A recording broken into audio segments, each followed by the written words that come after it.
Welcome to Club Fitting Chronicles. Greetings and welcome to another edition of Just Gene with Club Fitting Chronicles. Again, Josh is in Nevada, I believe, at a golf tournament. He's going to be gone all week, and he had been working earlier in the week, so he is unavailable. So you're stuck again with me, and we're going to be talking basically about the idea of how do I know if club fitting might be something I need or something a friend needs. And this is kind of the answer to some questions. And I've been getting questions like, could you do some kind of a seminar where we would come in and learn how to fit for irons? Could you do an online class? All kinds of different ideas. And again, I'm not afraid of ideas. Not sure quite how I would pull everything off, but definitely not afraid of ideas. But what I would love to hear from you guys, is this something you need? Do we need to do something with talking about building clubs in addition to doing things I would be thinking about for club fitting?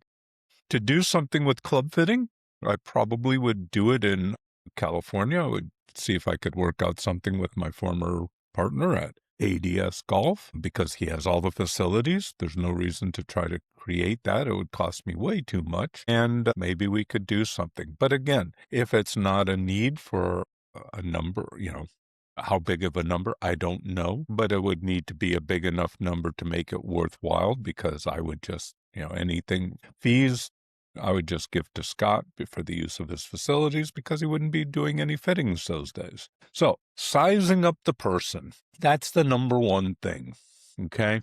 When I'm playing golf, today was an example, the other day was an example. Kind of look at the person's age. Not that that tells me everything, because again, you look at me, I'm 68 years old. I still do 35, 40 push-ups every morning. I carried my bag today and walked the front 9, no problem. My foot was starting to hurt a little bit on the back 9. I shattered a foot many years ago, and every once in a while it starts to bark. But that's something that I would be taking a look at when the person walks in. How old are they? And how old do they look? How old do they act? Friend of mine, we were talking recently, and I asked him, how old do you feel? And he kind of looked at me, what do you mean? I said, well, what do you, in your mind, how old are you? And I said, well, I'm 34. In my mind, I'm 34. I see a hill, I'm walking, carrying my clubs, I bound up the hill. If rather than looking at the hill and going, oh my goodness, a hill, that's going to be hard work, I'm going to walk around it. I don't do that. I jump on my bike, I go ride 20 miles. I might not have ridden my bike in 3 weeks, but I don't think twice about getting on my bike and going for a ride that long. I might pay for it on the backside of my body if the seat doesn't feel real comfortable. But other than that, I can do that. So the age, the height. That's another thing I'm going to be taking notice of. And again, I'm looking for the extremes. I'm not looking for, oh, you're 5'10" and 3/4. That doesn't matter. I'm looking for, oh, you're 6'5". You're 5'4". Okay. Things like that are going to impact more than likely what is going to be needed. I'm looking for your physical ability. Okay. How physically able are you to swing a golf club? If you're 120 pounds overweight, you're probably restricted somewhat in turning your body. On the other hand, if you are, just golf is like something I started up late in life and I didn't play a whole lot of sports. Okay. That's going to affect things. I'm going to look at, again, things like how much physical strength do I think this person has? I'll give you an example today. Playing golf, nice couple from Wyoming. He is 78 years old. He was a little bit overweight, didn't make a big turn, but hit his driver pretty well. Kind of threw his whole body into the driver. The shaft on his driver was a 50-something gram shaft. And he was able to hit that repeatedly pretty well. On the other hand, again, he's probably about 5'10", 5'9", somewhere in there. when it came to his irons, and I picked up, I'm helpful around the greens. I pick up people's clubs that are sitting there. And he had wind grips on, and they are the old soft black grip that weighed 42 grams. So you're going to have some extra head weight. The shafts were about 105 grams. And so the swing weight on them was probably somewhere in the neighborhood of D3, D4. For some people, that's a good thing. For him, you could see when he took the club back, he wasn't able to make a fluid motion taking the club back. There was a little bit too much head weight, and he kind of got up and he dropped the club trying to hit behind the ball. Now, his fairway woods were 55, 60-gram shafts, and he was able to make a much better pass at the ball than he was with the heavier irons. I was playing a couple days earlier with another guy. He had a set of pings with the ping cushions in them, which, if I remember correctly, they were about 120-gram shaft. And again, with a driver, he could make a pretty decent athletic move. But with the irons, you could tell they were way heavy, and he didn't bring the club nearly as far back with the irons. He didn't make as good of a turn with the irons. That would be an example of, again, somebody, what I'm looking for when talking about a golfer. Other things that with that physical size, I'm looking at their hands. What are the things you do when you meet somebody? You shake their hand, right? Well, if they engulf my hand, I know they have a big hand. And if I can barely find their hand, I know they'll have a small hand. And if our hands kind of meet, I know it's probably pretty average. And again, what am I going to eventually do sometime on the golf course? Pick up their club and hand them their club. And what will I always do beforehand? I will look at their grip size and see, does that seem to match? Okay. And I look at things like, are the grips all worn out? If the grips have all kinds of wear marks, I know what is happening. Their hands are moving. Why are their hands moving? Because the grip size is probably not appropriate for them. So just sizing up the person, their age, their height, their physical abilities, how much strength do they have? How much are they able to, do they seem to be able to make an athletic move that would be needed for golf? And I'm looking for major changes in those abilities based on the current clubs in their bag. You don't find too many people using a steel shafted driver these days. So most people have a lightweight driver. It gives you some idea, when you're watching them swinging out on the golf course, watching your buddies swing on the golf course. Okay, I'm going to size up the club. What things could be off based on what I just got done observing, looking at them and their physical abilities, like the guy today. The shafts were really pretty heavy. The shafts were heavy. The swing weight was high. All the weight was down on the head end because the grips were super light. Now, was that the reason why he couldn't bring the club up? He didn't feel that? I don't know because I didn't test that, but that would be something that I would be looking at. I'm looking at his set makeup. I run into a lot of people who don't have hybrids in their bag. They're still carrying, this is snowbird season in Arizona. We celebrate that from usually late November through March. And you see a lot of people with old sets of clubs. And you see a lot of people who still are carrying 3-irons instead of any hybrids. And you see a lot of people who can get the ball about 6 feet off the ground with that 3-iron. And contact is iffy because of the extra length of that, and it's steel. All those things are usually a bad thing for an older person. Now, I have played with some younger people, and it's the exact opposite. They are playing with lightweight graphite shafts, and they are coming out of their shoes, taking the club back. It's hard for them to establish tempo. So kind of looking at what is their set makeup and how much of a problem is that? A lot of people, their shortest wood is a 3-wood. They're only carrying 1 wood, and their 3-wood is 43.5 inches long. They're 5'10", and they hit a lot of earth. Well, that's, again, something I would expect. And again, it's too long. They probably, if their club head speed is slower, they need a 5-wood maybe instead of a 3-wood. They might hit that 5-wood further simply because they can get the ball airborne. Again, from a club fitting perspective, that's what I'm looking at.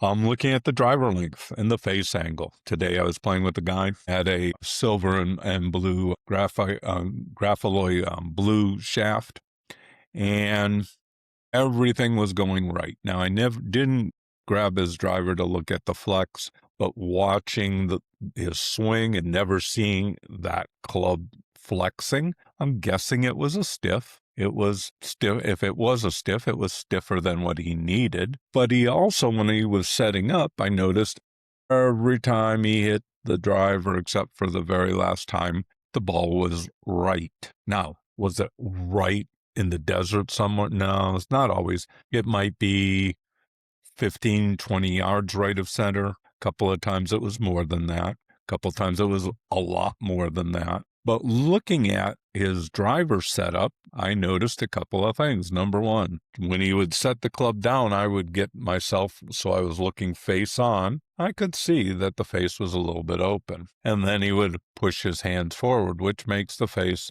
more open. Again, I wasn't there to instruct him. I wasn't going to instruct him because he would bounce between that club and a 3-wood off the tee. The 3-wood, on the other hand, was a little bit more closed. And I could see that same way. So again, if you're playing with somebody, if it's an adjustable head, I would almost bet you for lunch anything you wanted to eat, the face is open. It is so rare to find the face being closed on an adjustable face driver. I'm going to be looking at things like, the weight of the shafts and their fairway woods, and again, I'm not going to grab them, but you start to look at things like, okay, that's the same shaft that's in his driver.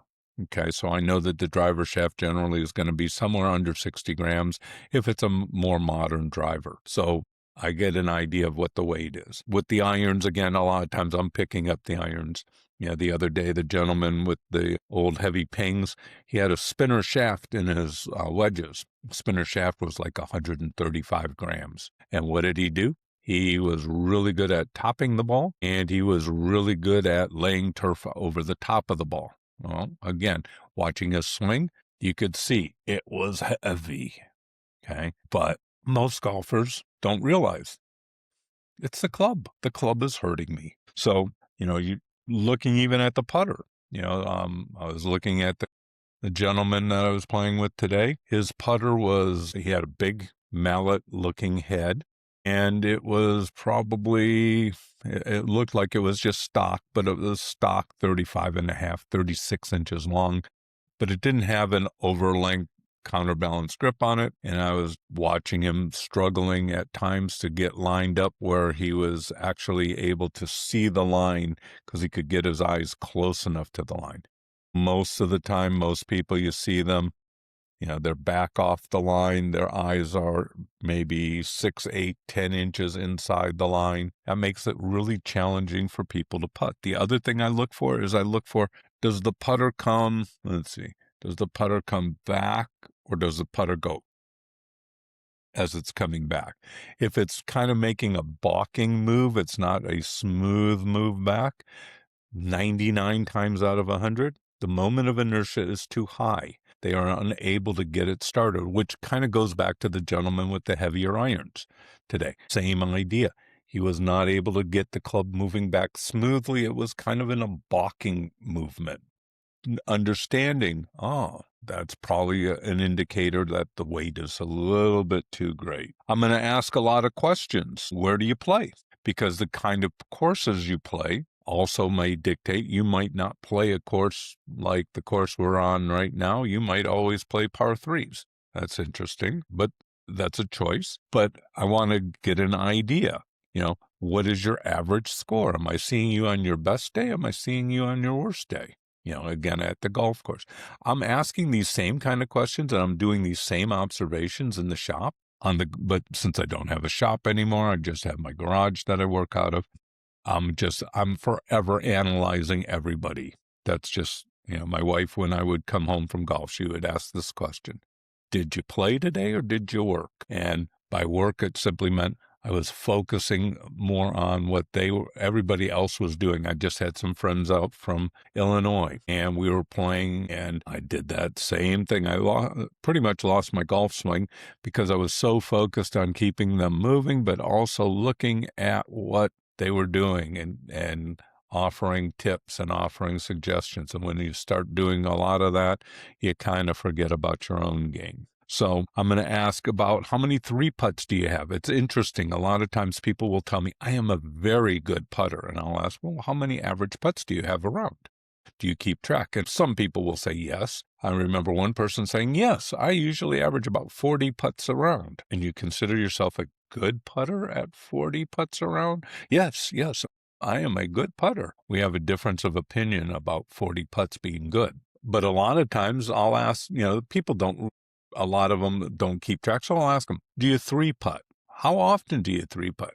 That kind of gives you an idea of putting as an issue. For a lot of people, 36 putts is probably one of their better days. So asking questions like that. I'm going to ask, what's the weakest area in your game? What is the strongest area of your game?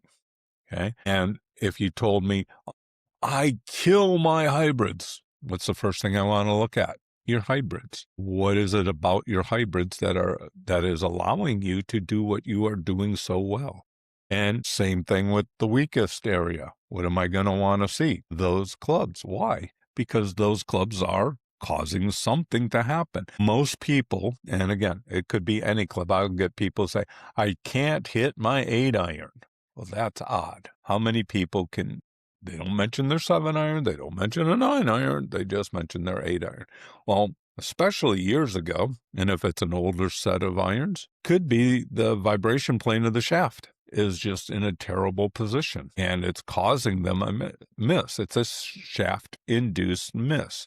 That can happen. When it's a single or a couple of clubs like that just don't make sense, those would be the challenges. That's one of the things I'm going to look at. More so if it's a graphite shaft, but not all steel shafts are put in where they repeat. They're not always perfect. Okay. Some shafts are better than others. I'm going to ask questions like, what other sports do you play? One, it helps me to understand how to explain things. I use shoes a lot of times. A lot of people, I'm watching the golf out at Riviera this past weekend, and a golf commercial comes on. If you buy this driver, you'll never miss a fairway again, and life will be good, and all the women will want to buy, beers for you when you get in and want to talk with you. It's just the most amazing club ever. Well, I look at things like that and go, if I bought a pair of 14 shoes and I get blisters because my feet are sliding around, and my ankles hurt because I keep rolling them because of the shoe being too big, and you convince me that I really need a different pair of 14s. How's that going to be any different? A lot of all the commercials tell me that if I just had this driver, life would be better. Well, usually there's not a whole lot of difference between this driver and the driver I currently have. If anything, if they're all in 3 or 5 years of having been produced, are probably very similar. Okay. It's amazing how many people, though, think buying the new thing is the answer. If I only had the new thing, I could do everything. Everything would be so much better. Things that I observe over time. Heavy. If something is heavy, again, something to be looking at if you're playing with your friends and you're trying to convince them, yeah, I don't think those are good. If clubs are heavy, people tend to come over the top. Why? Because what do you tend to do with weight? Do you hold weight out or do you pull it in? Most golfers, when they're swinging a club, they swing the club and they'll bring it to the inside and then they come over the top. There we go. I just dropped my Bible trivia cards. But if I do that, if something is heavy, I tend to do that. Okay. I tend to pull things in. I see a lot of, again, as people bring it back, I call it a balking move. It's not a smooth move. And a lot of times I'll ask people, how do you, envision your swing? Is it smooth, one piece, or do you feel like it's disjointed? Most people will tell me it's smooth. When you're looking at it, there's like 4 or 5 distinct segments where the club is kind of doing its own, wandering around thing. So one of the things that you just learn to observe, believe it or not, when something is too light, you tend to see the same thing. Why? Because they don't feel it now. Okay. And I kind of equate it with searching for the club. If it could be that the head is too light. It could be that the overall club is too light. It could be that the head is too heavy. It could be that the overall head or club is too heavy, but generally heavy and light, because it's hard to swing. When you're swinging light, you swing hard and you tend to pull in. You don't tend to swing it out like that. That's not a natural move. Things that again, looking at the golf clubs that the people you're playing golf with. And if you're playing, and this happened, I have a good friend who was here, went to college together in Ann Arbor, Michigan at Concordia University. And we were talking and I asked him this tough question. Would you prefer the ball being in the light rough, sitting up a little bit, or do you prefer the ball being on the ground on these nice tight fairways? Took him about 1/10 of a second. In the rough. A little bit in the rough. Well, the reason why? Because of his swing. He tends to leave a little bit of extra weight on his backside, and he tries to slide the club under and help the ball up. We got him working on that during the course of the 3 days that they were out here, and he was making comments like, wow, I've never felt that kind of compression before.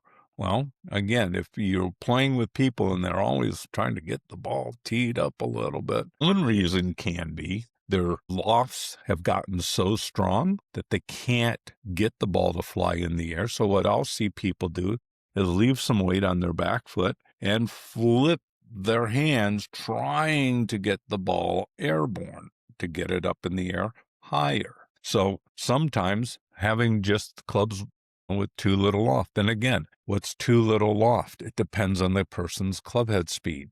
If you're swinging at 70 miles an hour, probably anything under 26, 27 degrees is probably a challenge to get the ball high enough up into the air to get the ball to stop on a green, or to get over, carry the ball over a big lip on a trap from a distance. So looking at the loft on the club, another telltale happened again today. One guy was having the guy with the heavier steel irons. We were on a par 3. It's island green. What was it playing today? 6 yards, 107 yards, something like that.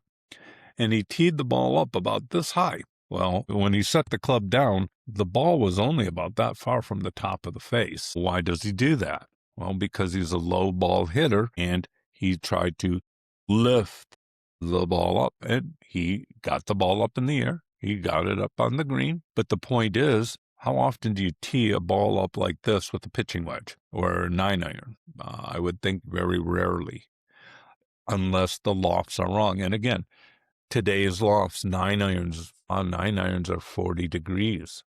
That's not a lot of loft for, if I'm trying to get the ball airborne and I'm swinging at about 65 miles an hour. That's one of the dangers of today's clubs. Okay. Let's see. Big telltale thing. Both hanging back on the right side. That's an indicator a lot of times that the people are having trouble getting the ball airborne, and they're trying to either slide the club under the ball or trying to lift the ball up into the air. And the other thing is the good old fallback. I liked watching that swing where the person swings and they fall back. Okay.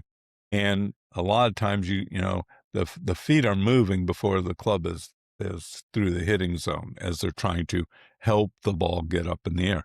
What is the net result usually? Thin. So another thing to be looking at is, what is the cause? Because a lot of times golfers invent ways to try to fix the club. I don't know about you, but the game is hard enough without me having to invent a new way to try to hit the ball. Today, I was playing probably with a shoot on the back nine. I birdied the last hole, had a horrible lie in the trap on 15. So I think I was 1 over on the backside.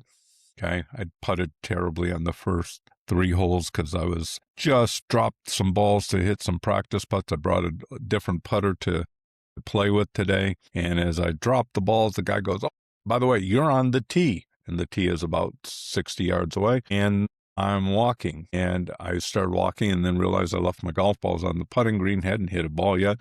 So I run back over there, scoop up the balls, and off I go. But the game is hard enough without having to invent ways to try to make the shot happen. Club's too long. Another thing that I see for a lot of golfers. And it's not just the golfer who is on the shorter side. Sometimes, and I've run into this person so many times over my career, 6'2", guy comes in, I go to measure his 8-iron or his 5-iron. That was usually the club or 6-iron that I would measure. And I measure his 5-iron. It's supposed to be 38 inches, 40.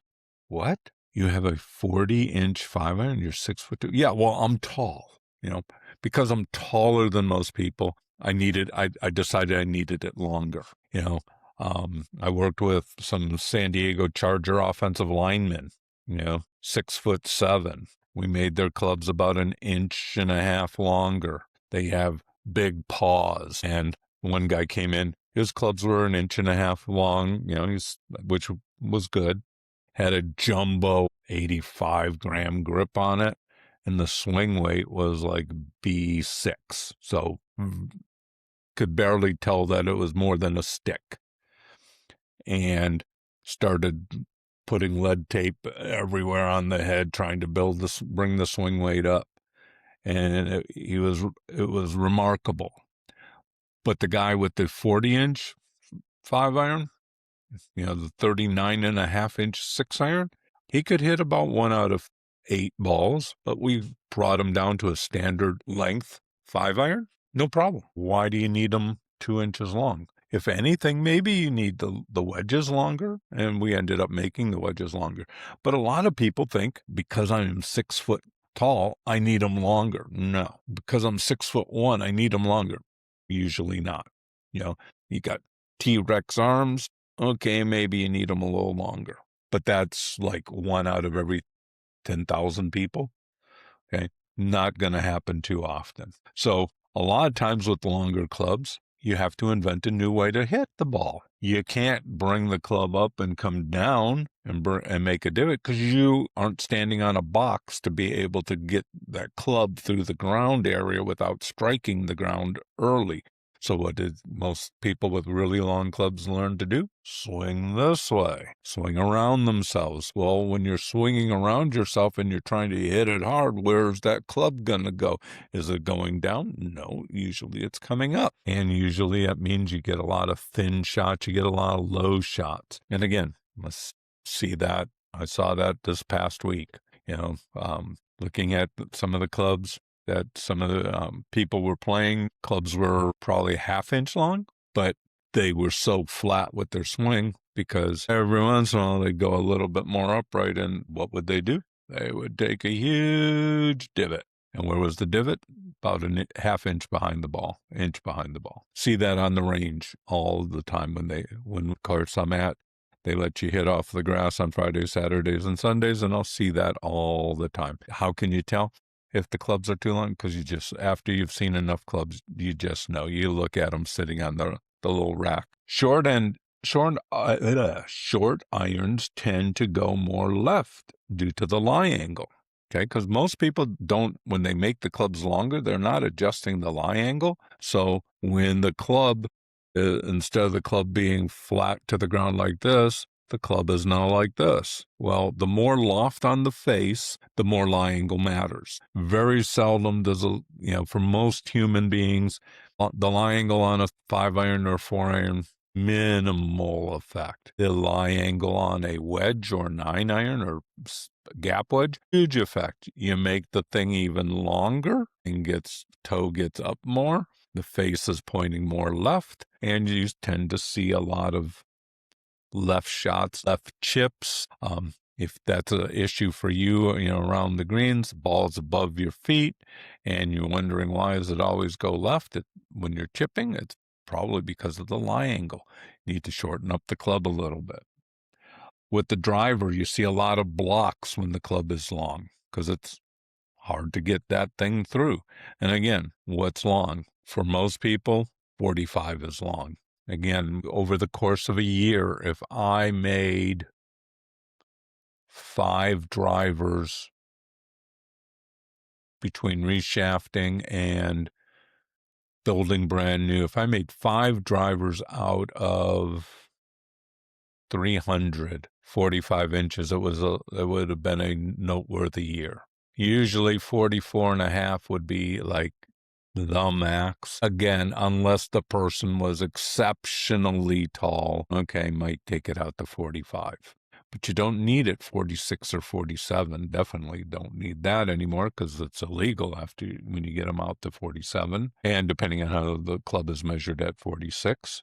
The other thing I see a lot of is if people get tired of the block with their flat, because again, they're taking a flat swing, so they're swinging from the inside. If the face is square to that line, it's going left. It's a hook. You have to have the face slightly open to that line to get the ball to maybe come back towards the target line.